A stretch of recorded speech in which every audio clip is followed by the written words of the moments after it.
है, मैं हूं आपके साथ अनुपम। पीलीभीत टाइगर रिजर्व में बाघ का वीडियो बनाना सैलानियों को कैसे भारी पड़ गया, ये पूरी खबर हम आगे आपको दिखाएंगे।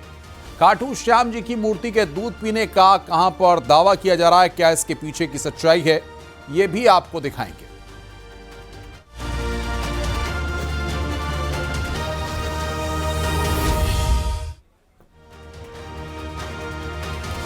पीलीभीत टाइगर रिजर्व में उस वक्त सैलानियों की जान पर आफत बनाई जब एक बाघ उन पर हमले के लिए दौड़ा।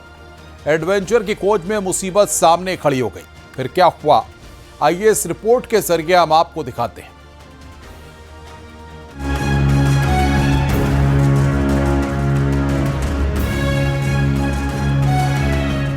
बाघ ने कर दिया हमला, बाल बाल बच गई जान।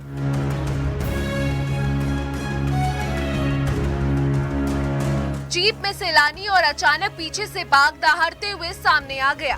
कोई भी ये मंजर देखेगा तो सोचिए उसकी क्या हालत होगी जब एकदम सामने बाघ का सामना हो जाए। जंगल सफारी पर निकले इन सैलानियों की तो धड़कनें ही मानो थम सी गई। तभी चालक ने गाड़ी को वहां से भगा दिया, नहीं तो लेने के देने पड़ सकते थे। सैलानी जंगल सफारी के दौरान काफी खुश थे, अपने मोबाइल फोन से वीडियो बना रहे थे। तभी अचानक कुछ दूरी पर एक बाघ दिखा। सभी रोमांचित हो गए, जीप रोकी गई, लोग बाघ का वीडियो शूट करने लगे। लेकिन बाघ को ये बिल्कुल भी पसंद नहीं आया, उसे ये गुस्ताखी ठीक नहीं लगी। गुस्से में वो दहाड़ते हुए तेजी से जीप की तरफ लपकता हुआ आया। इससे पहले कि कोई कुछ समझ पाता, बाघ सैलानियों के एकदम नजदीक आ चुका था। इसके बाद तो सभी बुरी तरह से डर गए, लेकिन गनीमत रही कि सबकी जान बच गई। सोशल मीडिया पर भी ये वीडियो काफी वायरल हो रहा है। गाड़ी में कुल 9 लोग बैठे हुए थे। जैसे ही ये लोग बीच के पास पहुंचे, सफारी वहां से 150 किलोमीटर ही आगे बढ़ी होगी। तभी सैलानियों को झाड़ी के पीछे छिपा बाघ नजर आया और उसके बाद ये घटना सामने आई। बच्चों ने कहा कि भाई चाचा या पापा देखना है टाइगर को, तो ड्राइवर ने जिप्सी को रोका और रोकने के बाद झाड़ियों में कुछ हलचल सी महसूस हुआ हम लोगों को और हम लोग वीडियो बनाने लगे। वीडियो बनाते बनाते टाइगर ने एकदम हम लोगों के ऊपर अटैक किया, लेकिन चूंकि ड्राइवर अच्छा था और उसने तुरंत ही गाड़ी को आगे बढ़ा लिया। देखने भी आ रहे हैं, देखने भी आए लोगों को, और लोगों को नहीं मिला देखने को, और हम लोगों पे मतलब अटैक भी किया। इस घटना ने एक बार फिर बता दिया कि एडवेंचर के नाम पर वन्य जीवों की सरहद में सावधान रहना कितना जरूरी है। उनके सामने वीडियोग्राफी करना जान को जोखिम में डाल सकता है। पीलीभीत से सैयद कयाम रजा के साथ bureau report, news 18 UP Uttarakhand.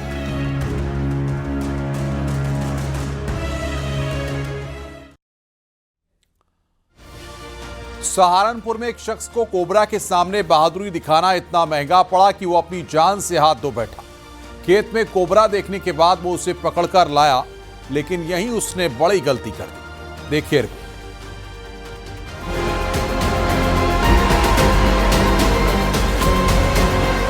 जहरीले कोबरा से दो हाथ, मजाक पड़ा भारी, चली गई जान। कोबरा को देखकर अच्छों के पसीने छूट जाते हैं, लेकिन अगर कोई कोबरा को देखकर उसे खिलौना समझने की गलती कर बैठे तो इसका मतलब है कि वो अपनी जिंदगी से प्यार नहीं करता और ये जानलेवा भी साबित हो सकता है। ठीक ऐसा ही हुआ है सहारनपुर में। वीडियो में दिख रहे इस शख्स ने जहरीले कोबरा को पकड़ा हुआ है, वो जानते हुए भी कि कोबरा उसकी जिंदगी को मुश्किल में डाल सकता है। फिर भी वो बेपरवाही से कोबरा को हाथ में लपेटा रहा। इतना ही नहीं, उसके आसपास कुछ लोग बातें करते हुए भी सुनाई दे रहे हैं। उनमें से किसी ने नहीं रोका, वो कोबरा को सबके बीच घुमाकर अपनी बहादुरी का प्रदर्शन करता रहा। वहां पर मौजूद लोगों ने बताया कि वो कोबरा को अपने चेहरे के पास लाने लगा। इसी दौरान कोबरा हरकत में आया। पहले उसने हाथ में काटा और फिर जीभ में। इसके बाद तो उसकी तबीयत बिगड़ने लगी। कोबरा का जहर उसके शरीर में फैलता जा रहा था। उसे तुरंत इलाज की जरूरत थी। यहाँ पर उसके परिजनों ने एक गलती कर दी, उसे फौरन अस्पताल ले जाना चाहिए था, लेकिन पहले उसका झाड़ फूंक से देसी इलाज कराने की कोशिश की गई। इसके बाद भी उसकी तबीयत में सुधार नहीं आ रहा था, वो होश में नहीं था। उसके परिजन उसे अस्पताल लेकर गए, लेकिन तब तक काफी देर हो चुकी थी। उसकी धड़कनें थम गई थी और डॉक्टरों ने उसे मृत घोषित कर दिया। इस घटना के बाद घर में कोहराम मचा हुआ है, जहां कोबरा से खेलने की गलती करने का खामियाजा जान देकर चुकाना पड़ा। घटना मोहम्मदपुर गुज्जर गांव की है। 52 साल का किसान राजकुमार खेत पर काम कर रहा था। वो खेत से घर की तरफ लौट रहा था, तभी वहां किसी झाड़ी में उसे एक कोबरा नजर आया, लेकिन यहीं पर उसने बड़ी गलती कर दी। वो कोबरा को पकड़ने की कोशिश करने लगा। कोबरा हाथ भी आ गया। इसके बाद वो उसे घर ले आया और सबको दिखाने लगा कि देखो मैंने कितनी बहादुरी का काम किया है। लेकिन बहादुरी दिखाने की कोशिश में उसको जान से हाथ धोना पड़ा। यही कोबरा उसकी मौत की वजह बन गया। गांव में भी हड़कंप मचा हुआ है। राजकुमार को बचपन से ही सांप पकड़ने का शौक था।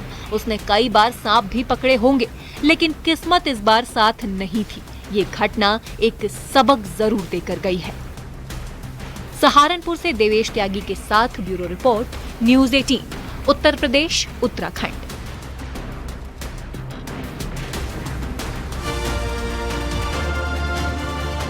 गाजियाबाद के मोदीनगर में बंदरों का आतंक दिखाई दे रहा है। शादी के कार्यक्रम के दौरान बंदर एक घर की छत पर चढ़ गए। इसके बाद ईंटों की दीवार ढह गई। इस घटना में एक महिला की दर्दनाक मौत हो गई, वहीं 8 लोग घायल हो गए। ये रिपोर्ट देखिए।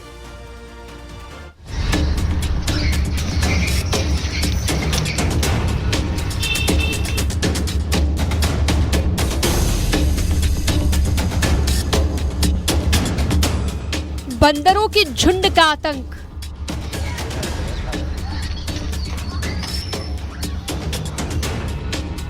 दर्दनाक घटना, जान चली गई।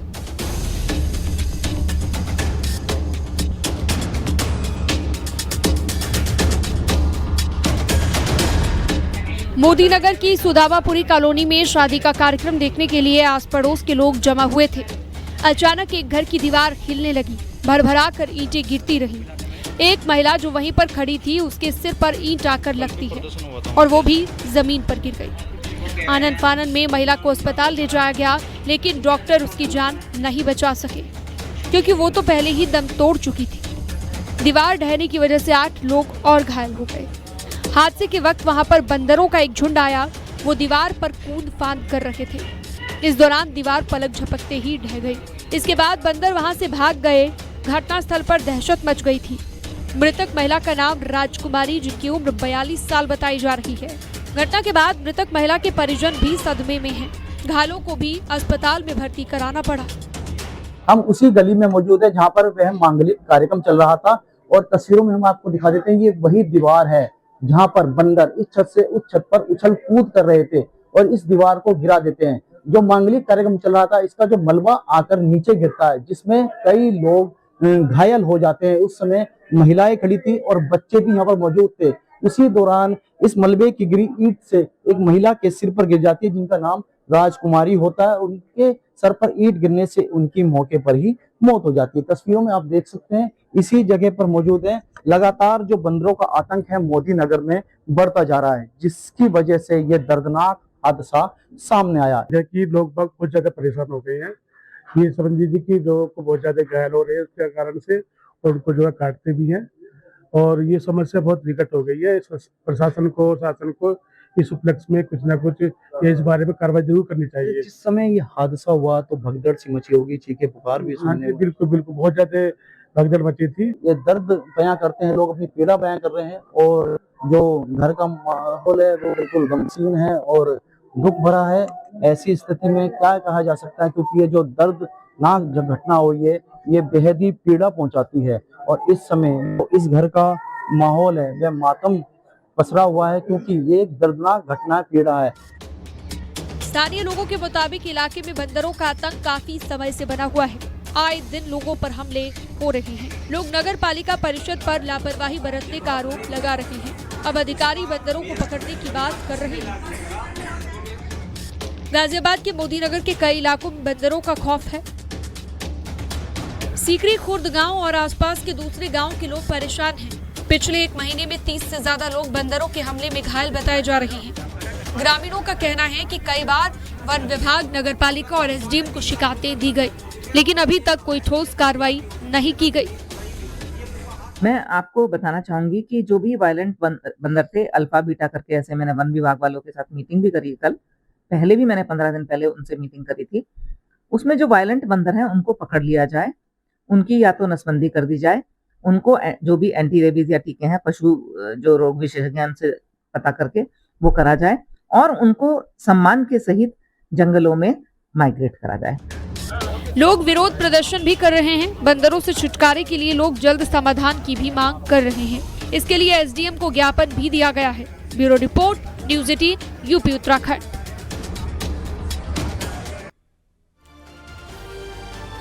बरेली से एक चौंकाने वाली घटना सामने आई है। यहां पर एक बुजुर्ग शख्स ने अपनी पत्नी पर गंभीर आरोप लगाए। बुजुर्ग का आरोप है कि उनकी पत्नी और उसके प्रेमी से उसे खतरा है। मामला पुलिस तक पहुंच गया। पुलिस सच्चाई जानने के लिए पड़ताल कर रही है। ये रिपोर्ट देखिए।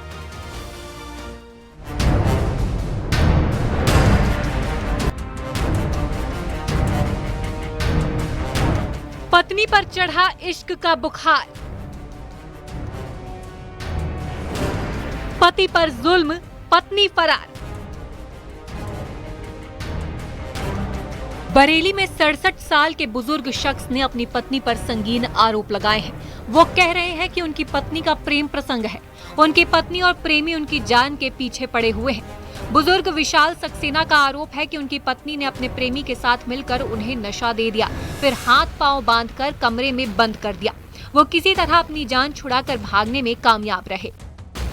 सवेरे जब मेरी नींद खुली तो मेरे हाथ, पैर, मुंह और गले में एक फंदा रस्सी का, जिसको कि खींचने से फांसी लग सकती है, वो पड़ा हुआ था। उसके बाद उन लोगों ने मुझे एक छोटे कमरे में ले गए, जहाँ की मुझे जो है खूब मारा पीटा और टॉर्चर करा। उसके बाद उन्होंने पता नहीं कैसे मेरी अलमारियाँ सारी खखोर के और वो निकाल लिया, क्या नाम है, चेकबुक और वो सब निकाली हुई रखी हुई थी वहाँ पे। और उनके हाथ में चाकू और वो सब था, वो सारी चीज़ें रखी हुई है मेरे पास प्रमाण में। कौन कौन लोग थे जिन्होंने आप? 2 ही लोग थे, एक हमारी पत्नी और दूसरा वो सौरभ सक्सेना। सौरभ सक्सेना के आपकी पत्नी से क्या संबंध है? अब ये तो कोई ना कोई संबंध है, तभी तो वो जो है इतना सहयोग कर रहा है। अब मैंने जो चीज़ देखी है वो तो यही देखी है। विशाल सक्सेना की माने तो उनके घर में कुछ दिन पहले सौरभ सक्सेना नाम का एक इलेक्ट्रीशियन काम करने आया था। घर में कई दिनों तक काम चला। बुजुर्ग का आरोप है कि इसी दौरान सौरभ और उनकी पत्नी एक दूसरे के नजदीक आ गए। जब उन्होंने विरोध किया तो उन्हें दूध में नशे की गोलियां देकर बेहोश कर दिया। सौरभ ने इसके बाद शराब पी और वो सो गया। मौका पाकर वो किसी तरह घर से बाहर निकल आए। में सौरभ सक्सेना कैसे संपर्क में आए आपकी पत्नी? यहाँ पर बिजली की, में जब मेरा मकान बना तो बिजली की फिटिंग में वो बिजली का कारीगर है फिटिंग का, तो उसने सारी फिटिंग उसी ने करी, जिससे कि मेरे साथ काफ़ी कुछ जो है अटैच हो गया। अब डर किस बात का है आपके लिए? डर किस बात का है? जान का डर है बस। पुलिस क्या कर रही है अब इसमें? पुलिस आई है अभी और वो सब इन्वेस्टिगेशन कर रही है। मैं अपनी लाइट ठीक करवा रहा था, ये गली मेरी मकान, लाइट ठीक करवा रहा था। भाई साहब भाग के हमारे घर की तरफ के लिए दौड़ रहे थे, मैं पीछे गया, ये अंदर घुस गए, बोले जल्दी गेट बंद करो, गेट बंद करो। बहुत घबराए हुए थे।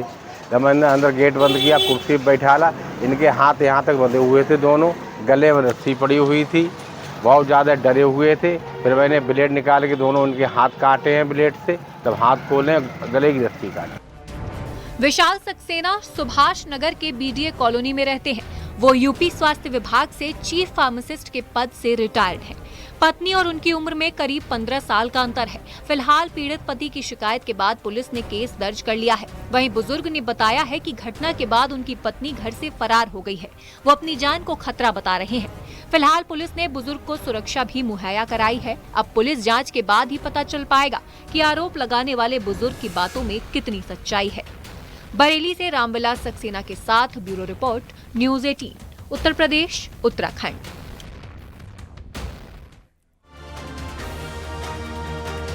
मेरठ से बाबा खाटू श्याम की मूर्ति का एक वीडियो वायरल हो रहा है। दावा किया जा रहा है कि मूर्ति दूध पी रही है।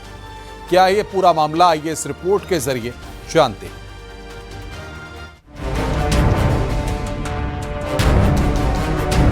ये कोई चमत्कार है या विज्ञान? क्या मूर्ति दूध पीती है?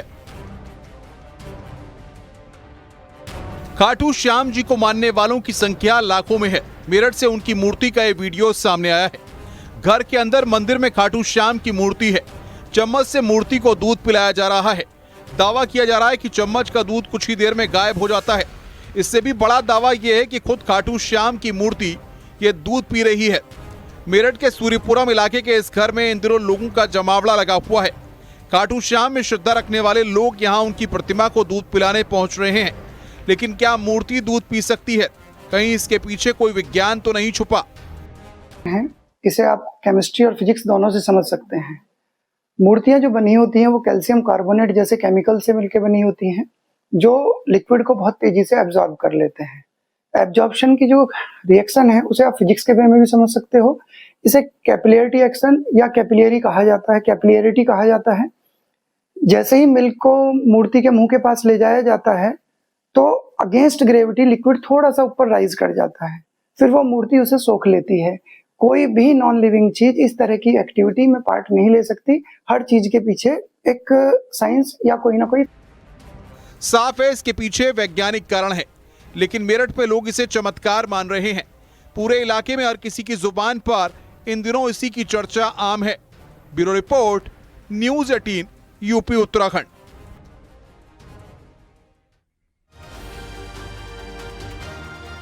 आज बॉलीवुड के बादशाह शाहरुख खान अपना 60वां जन्मदिन मना रहे हैं। उनके फैंस के लिए ये किसी ट्वीट से कम नहीं है। फैंस अपने चहेते सुपरस्टार को विश कर रहे हैं तो वहीं फिल्म इंडस्ट्री से भी उन्हें शुभकामनाएं मिल रही हैं। Happy birthday to you.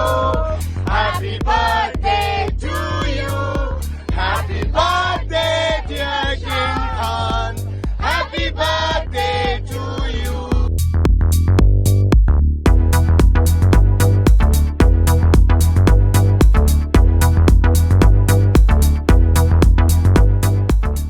Bollywood के बादशाह शाहरुख खान ने 60 बरस पूरे कर लिए।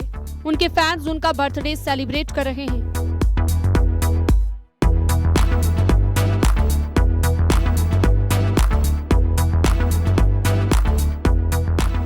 शाहरुख को हर जगह से शुभकामनाएं मिल रही हैं। शाहरुख की फिल्म में एक डायलॉग है, अगर किसी चीज को शिद्दत से चाहो तो पूरी कायनात उसे तुमसे मिलाने की कोशिश में लग जाती है। लेकिन शाहरुख खान ने ये अपनी जिंदगी में सच करके दिखाया है। शाहरुख ने जो मुकाम हासिल किया है वहां तक पहुंचना किसी दूसरे स्टार का सपना होता है, लेकिन अपने जज्बे और कड़ी मेहनत के दम पर शाहरुख ने बॉलीवुड में अपना सिक्का जमाया।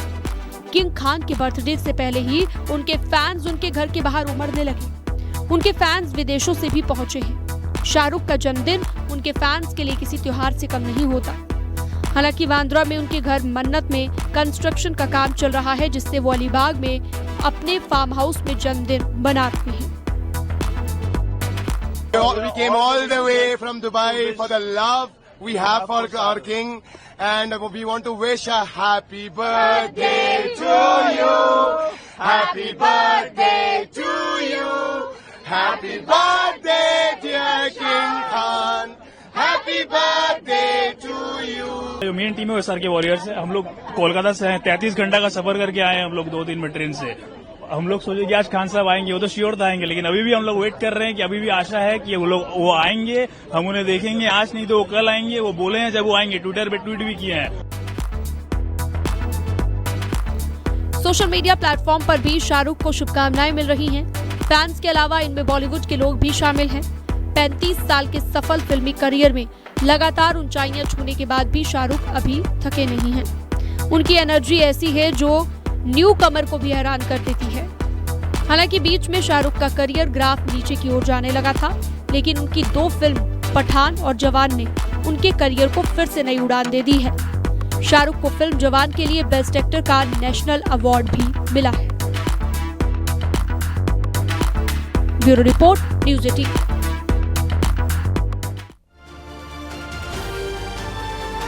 उत्तराखंड के 25 साल के इतिहास में आज भी प्राइमरी शिक्षा चुनौती बनी है। करीब 3000 से ज्यादा सरकारी स्कूल बंदी की कगार पर हैं। राज्य के रजत जयंती साल पर शिक्षा व्यवस्था पर हमारी रिपोर्ट देखिए।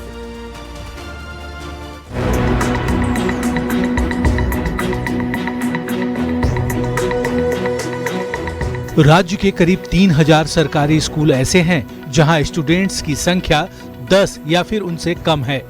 ये स्कूल कभी भी बंद हो सकते हैं।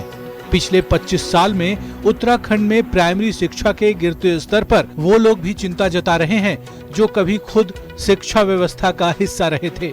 पूर्व शिक्षा मंत्री का कहना है कि सरकार किताब से लेकर ड्रेस तक फ्री दे रही है, लेकिन फिर भी पढ़ाई का स्तर नहीं उठ पाया है। देखिए, मैं कहना चाहूँगा कि जिस तरह से जो है सरकारी स्कूलों को एक कामयाबी मिलनी चाहिए थी, उस स्तर पर हम नहीं बढ़ पाए। देखिए, एक तो लोगों का नज़रिया भी बदल गया है। अपने बच्चों को लोग प्राइवेट स्कूल में पढ़ाने की कोशिश करते हैं, प्राइवेट स्कूल में पढ़ाते हैं, जिससे हमारे जो सरकारी स्कूल है बंद के कगार में, कुछ स्कूल बंद भी हो गए हैं और जहाँ पर स्कूल चल भी रहे हैं वहाँ पे 5, 6, 7, 8 छात्र हैं। बीते 25 सालों में प्रदेश के सरकारी स्कूलों का ये हाल है कि यहाँ 90% स्कूल बिना प्रिंसिपल के ही चल रहे हैं, तो कुमाऊं और गढ़वाल दोनों ही मंडल में लगभग हालत एक सी ही है। गढ़वाल मंडल के शिक्षा की स्थिति देखी जाए तो मंडल में कुल 1311 माध्यमिक स्कूल हैं, जिनमें 1265 विद्यालयों में प्रधानाचार्य तक नहीं। देहरादून में प्रधानाचार्य के 264 पद खाली हैं, तो वहीं हरिद्वार में प्रधानाचार्य के 73 पद खाली हैं। वहीं कुमाऊं मंडल में शिक्षा की स्थिति ये है कि बागेश्वर में 89 विद्यालय प्रधानाचार्य के बगैर चल रहे हैं, तो नैनीताल में 150 विद्यालयों में प्रधानाचार्य नहीं है। पिथौरागढ़ में भी 209 विद्यालयों में प्रधानाचार्य के पद रिक्त पड़े हैं। तो शिक्षा विभाग पिछले 25 साल को बड़े बदलाव के तौर पर देख रहा है। स्कूलों में ऑनलाइन क्लास, ड्रॉप आउट की संख्या में कमी और एक्टिविटी बेस स्कूल को अपनी उपलब्धि बता रहा है। देखिए, हम 25 साल की अपनी जर्नी दिखाएंगे। जैसे हमारे स्कूल्स की संख्या हमारी बढ़ी हुई है, ग्रॉस एनरोलमेंट रेट हमारा बढ़ा हुआ है, हमारी नेट एनरोलमेंट रेट हमारा मॉडल के करीब आने वाला है। और दूसरी बात, सबसे अच्छी बात है कि जो ड्रॉप आउट है वो बहुत ही कम हमारा ड्रॉप आउट हो गया है।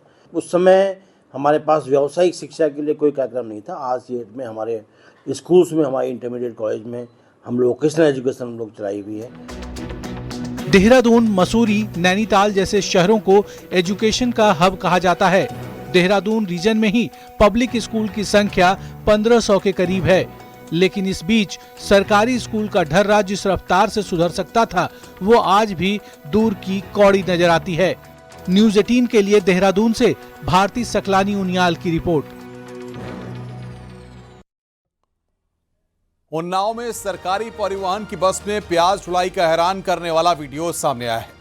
उन्नाव की नवीन मंडी स्थल से सरकारी परिवहन बस में सवारियों की बजाय प्याज ढोने का काम किया जा रहा है। बस में काफी समय में प्याज की बोरियां रखी जा रही हैं। वीडियो सोशल मीडिया पर जमकर वायरल हो रहा है।